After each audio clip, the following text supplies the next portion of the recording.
नमस्कार। पॉलिटिक्स में आप सबों का स्वागत है। और आज हम पॉलिटिक्स में कुछ ऐसी बातें करने जा रहे हैं जो जो कहने को तो बहुत आम बात है। इसमें कोई ऐसी बात नहीं है जो जिसके सहारे हम आपको कुछ खास चीज दिखा दें। आम बात है, ये कोई नई बात नहीं है और आम बात है। जरा इस तस्वीर को गौर से देखिए। इस तस्वीर में पाटलिपुत्रा यूनिवर्सिटी के वाइस चांसलर हैं और रजिस्ट्रार हैं, और बीच में जो खड़े हैं वो बिहार सरकार के मंत्री अशोक चौधरी हैं, और उनके हाथों में एक अपॉइंटमेंट लेटर है। उस अपॉइंटमेंट लेटर में लिखा हुआ है कि अशोक चौधरी असिस्टेंट प्रोफेसर के रूप में पाटलिपुत्रा यूनिवर्सिटी में योगदान करने वाले हैं। मतलब उनको योगदान करना है, उनकी कह सकते हैं कि उनका नियुक्ति हुआ है पाटलिपुत्रा यूनिवर्सिटी में। ऐसे में सवाल हम खड़े नहीं कर रहे हैं, सिर्फ ये कह रहे हैं कि एक वाइस चांसलर की अपनी मर्यादा होती है। एक मंत्री उनके पास नहीं गए हैं, उनके पास एक असिस्टेंट प्रोफेसर गया है जिसको पाटलिपुत्रा यूनिवर्सिटी में योगदान करना है। वो एक छात्र के रूप में उनका चयन हुआ है और वो उस चयन के आधार पर ज्वाइन करने पहुंचे हैं। क्या वाइस चांसलर किसी ऐसे लोगों को, ऐसे असिस्टेंट प्रोफेसर को क्या ज्वाइन कराने के लिए इस तरीके से खड़े होकर फोटो खिंचाते हुए कभी आपने देखा है क्या? हमें तो लगता है नहीं देखा। तो ये तस्वीर क्या बयां कर रहा है?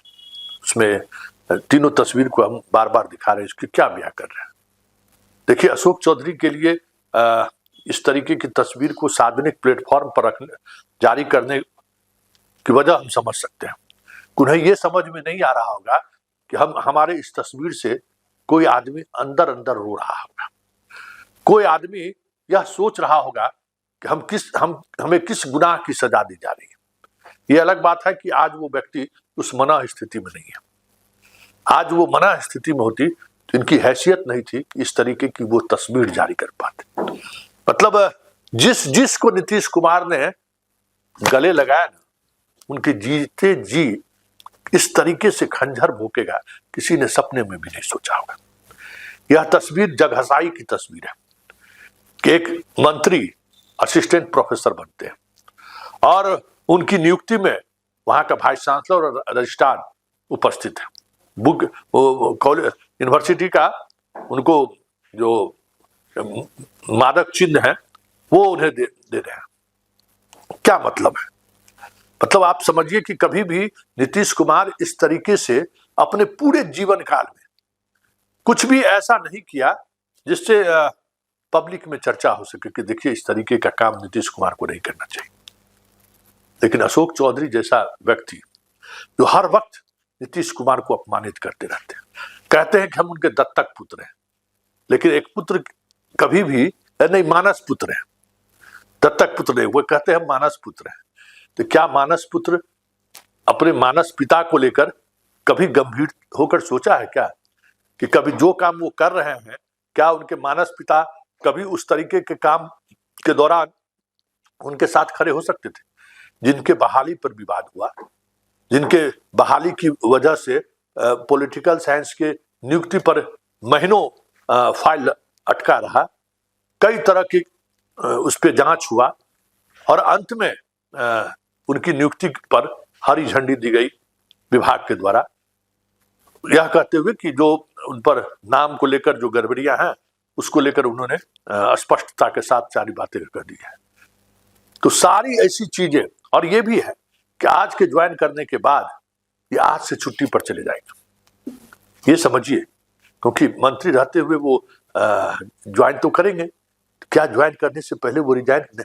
मतलब देखिए, नीतीश कुमार की नैतिकता, उनकी नैतिकता की बात करें, उनके मानस पुत्र कहते हैं अपने आप को, और इनकी नैतिकता देखिए कि मंत्री पद पर बने रहते हुए वो जा रहे हैं ज्वाइन करने के लिए, और ज्वाइन करते वक्त जो वो दिखाना चाहते हैं कि मैं मंत्री हूं। क्या सामान्य छात्रों के साथ इस तरीके का बर्ताव कोई वाइस चांसलर या रजिस्ट्रार करता है क्या? इस तरीके से तस्वीरें साझा करती है क्या? कभी नहीं। एक अलग बात है कि आज न ऐसा रजिस्ट्रार रहा, न उस जमाने का कोई जो वीसी की जो अपने मर्यादा होती थी, आज उस मर्यादा को, क्योंकि इन्हीं नेताओं के सहारे ये लोग बनते हैं, इन्हीं नेताओं के कृपा पात्र लोग आजकल वीसी और रजिस्ट्रार बनते हैं, तो स्वाभाविक है। तो भाई जब ये पहुंच जाए तो फिर प्रोटोकॉल क्या है? प्रोटोकॉल में तो वाइस चांसलर को वैसे भी सबसे नीचे का दर्जा हो गया। किसी जमाने में 10 मुख्यमंत्री रिसीव करने के लिए जाते थे वाइस चांसलर को, आज स्थिति ये है कि मंत्री को रिसीव करने वो जा रहे हैं। मंत्री तो छोड़िए, साधारण कोई डिप्टी कलेक्टर पहुंच जाता है तो वाइस चांसलर बाहर आ जाते हैं रिसीव करने के लिए। राजभवन का कोई पहुंच जाए तब तो कहने की ही बात नहीं। तो मर्यादा तो उन्होंने भी खोया है, लेकिन सवाल ये नहीं है। सवाल ये है कि एक ऐसी पार्टी जिसका नेतृत्व नीतीश कुमार कर रहा हो, और वो नीतीश कुमार जो इस तरीके की बातों का अक्सर ख्याल करते हैं, अक्सर इन तरह के बातों को लेकर सजग रहते थे।